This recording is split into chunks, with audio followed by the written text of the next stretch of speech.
Terima kasih untuk Anda yang masih bergabung bersama dengan kami, dan di segmen ini kita akan review jalannya perdagangan di sepanjang hari ini. Dan kami ingatkan kembali, Anda masih bisa berpartisipasi di WhatsApp interaktif di 0851 di 78104976 seperti yang tertera di layar televisi Anda nantinya. Dan saat ini kami sudah terhubung melalui Zoom bersama dengan Bapak Kiswoyo yang merupakan co-founder Epi Trading Insight Singapore. Kita akan langsung sapa saja Pak Kiswoyo. Selamat sore. Apa kabar Pak? Halo Pak Kiswoyo, selamat sore. Ya, terganggu sinyal pemirsa, kita akan coba tunggu kembali untuk Pak Kiswoyo bergabung bersama kita pada sore hari ini. Halo Pak Kiswoyo. Ya, secara intraday hari ini pemirsa, indeks harga saham gabungan sambil menunggu Bapak Kiswoyo tersambung bersama kita kembali. Indeks harga saham gabungan hari ini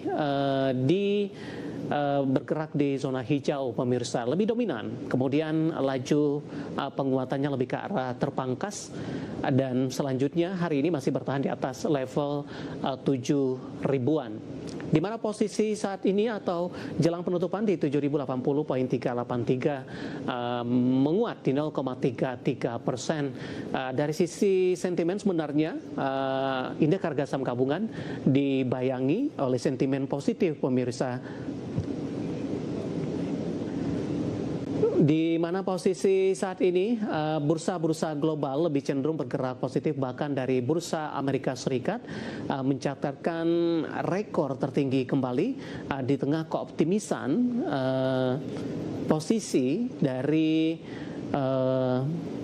ketegangan yang ada di posisi Timur Tengah, tampaknya memberikan sinyal yang cukup kuat untuk kesepakatan damai akan tercipta dalam waktu dekat. Kemudian di sisi lain, harga minyak mentah tampaknya mengalami pelemahan meskipun masih bertahan di atas $100 Amerika per barrel, tapi paling tidak ini memberikan harapan untuk posisi inflasi dapat ditekan dan tidak akan berlangsung dalam waktu yang lama.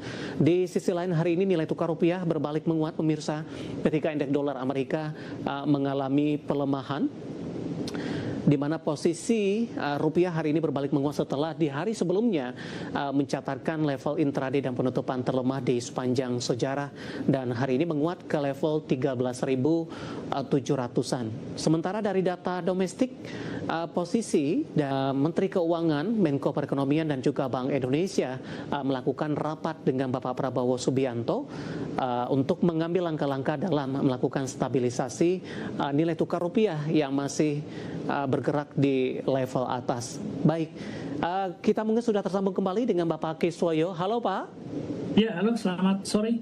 Baik Pak, kita sudah tersambung kembali. Langsung saja Pak, kita review teknikal hari ini untuk indeks harga saham gabungan Pak Kiswoyo. Sempat menguat ke 7.100-an, penguatan terbatas Pak.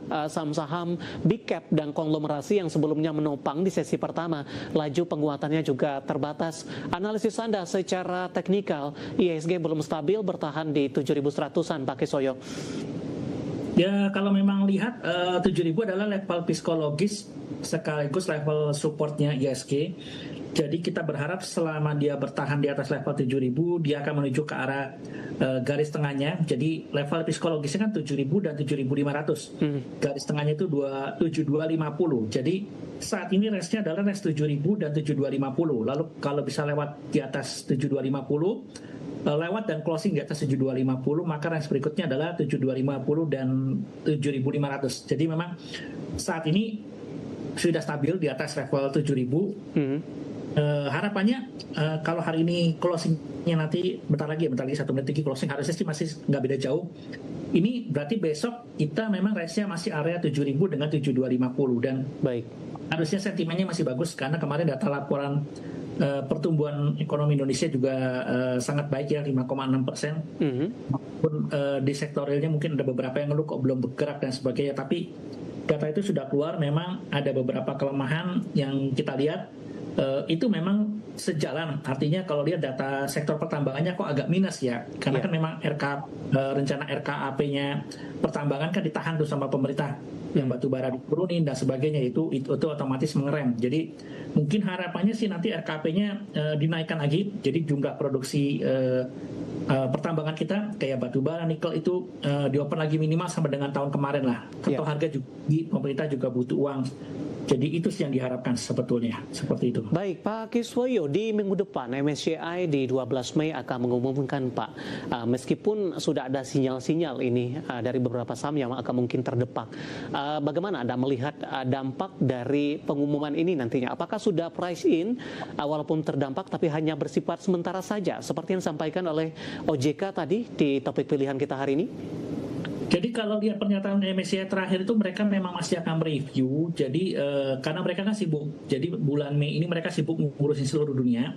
Jadi harusnya mungkin kalau baca pernyataan terakhir dari MSCI punya kita di freeze dulu. Jadi mereka sibuk ngurusin yang lain dulu. Lalu setelah itu setelah mengurusi yang seluruh dunia ini baru mereka akan mereview yang Indonesia lagi dan janjinya akhir bulan depan paling lama mereka akan keluar keputusan final untuk Indonesia seperti itu. Jadi harusnya 12 Mei ini ya freeze, artinya nggak ada perubahan, nggak ada yang keluar, nggak ada yang masuk, nggak ada segala macam. Tapi MSCI sudah tidak membahas soal frontier market lagi.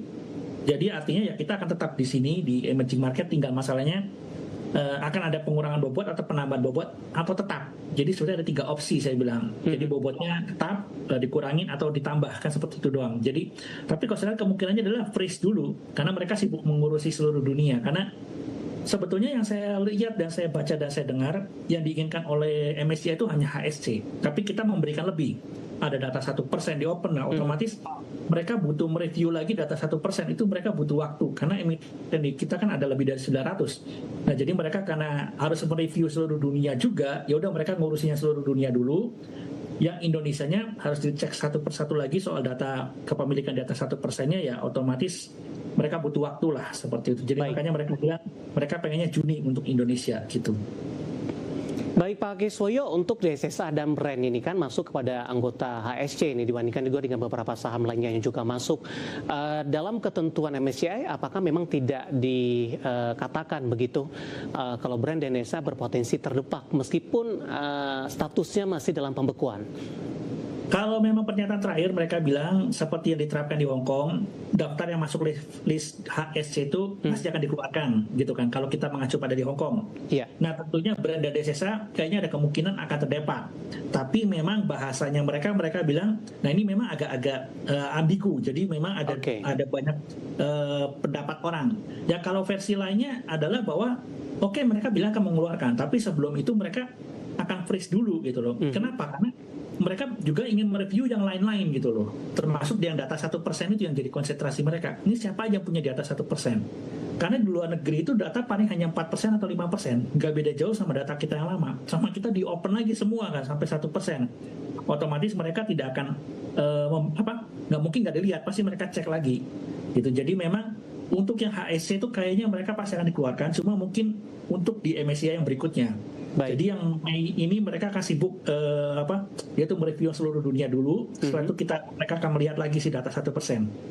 Cuma nggak usah ditakutkan, saya lihat karena datanya aslinya di Brand dan di SSI juga kecil saya lihat. Jadi nggak besar sih sebetulnya gitu loh. Jadi harusnya efeknya juga sudah, ya harga saham juga sudah turun dalam kan. Gitu. Jadi ya harusnya mungkin sebagian asing juga udah pada keluar kalau saya lihat. Jadi mungkin ya pada saat pengumuman nggak ada kejutan sih kalau saya lihat ya gitu loh. Karena harganya udah turun duluan seperti itu. Baik, sudah price in ya Pak ya?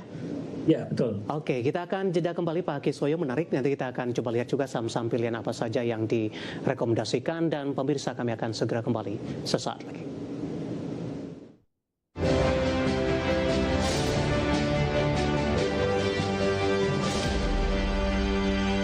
Update penutupan perdagangan di sesi kedua hari ini dan juga beberapa informasi grafis yang berhasil dihimpun oleh tim redaksi kami.